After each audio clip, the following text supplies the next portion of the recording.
Saya pernah dengar nih satu kisah, ada seorang istri dianggap sebagai istri yang teladan, dicintai suaminya tuh sampai bilang, saya mah di surga nggak perlu bidadari dah gitu, istri saya nih udah gitu, saya udah cukup sama dia gitu. Pokoknya suaminya tuh secinta itu gitu sama dia. Dan akhirnya dia ditanyain gitu, ada satu wawancara yang saya dengarkan ini ya dalam bahasa Arab.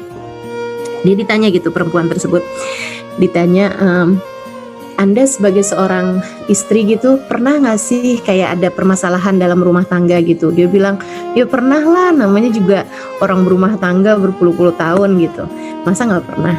Terus tanya lagi sama orangnya itu, suami kamu pernah marah-marah? Pernah gitu. Terus gimana kalau suami kamu marah gitu? Saya gak percaya, dia bilang. Itu saya benar-benar takjub sama ucapannya dia gitu.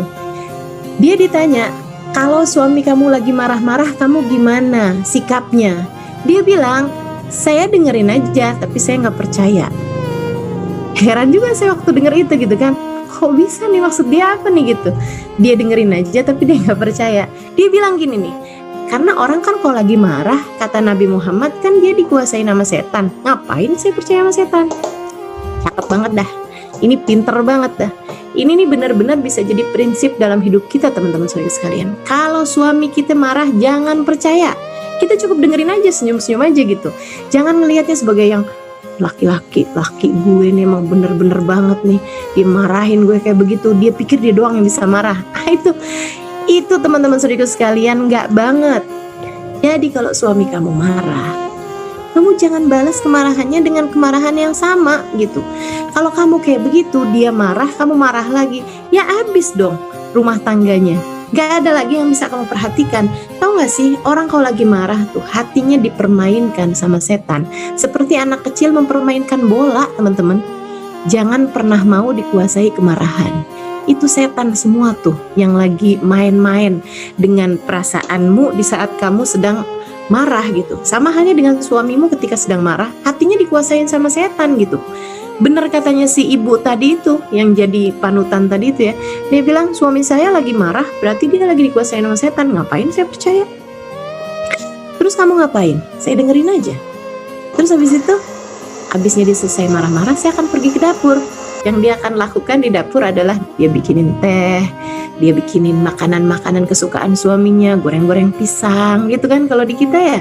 Nah habis itu dia bilang, saya akan masuk ke dalam kamar seperti tidak terjadi apa-apa. Saya akan menemui suami saya seperti tidak pernah terjadi apa-apa.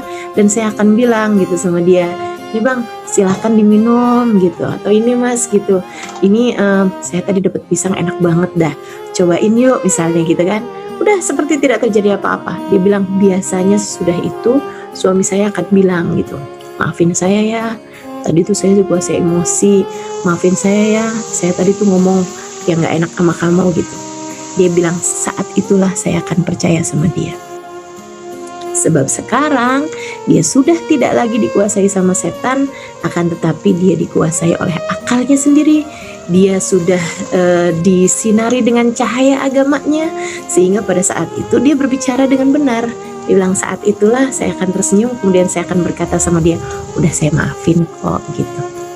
Subhanallah teman-teman saudariku sekalian, yuk belajar buat kita menjaga rumah tangga kita menjadi rumah tangga yang mudah-mudahan sakinah, mawaddah, warahmah gitu ya. Sakinah, mawaddah, sakinah ketenangan, rumah tangga yang penuh dengan ketenangan. Mawaddah, rumah tangga yang penuh dengan cinta. Nah kalau dua ini sudah kita laksanakan, Allah akan turunkan yang ketiganya, yaitu rahmah. Rahmat dari Allah SWT. Jadi rumah tangga sakinah, mawaddah, warahmah tuh yang dua kita usahakan, yaitu sakinah sama mawaddahnya gitu kan. Yang ketiganya, kalau dua hal ini sudah ada dalam rumah tangga kita, nanti Allah yang akan menurunkan rahmatnya kepada kita sekalian.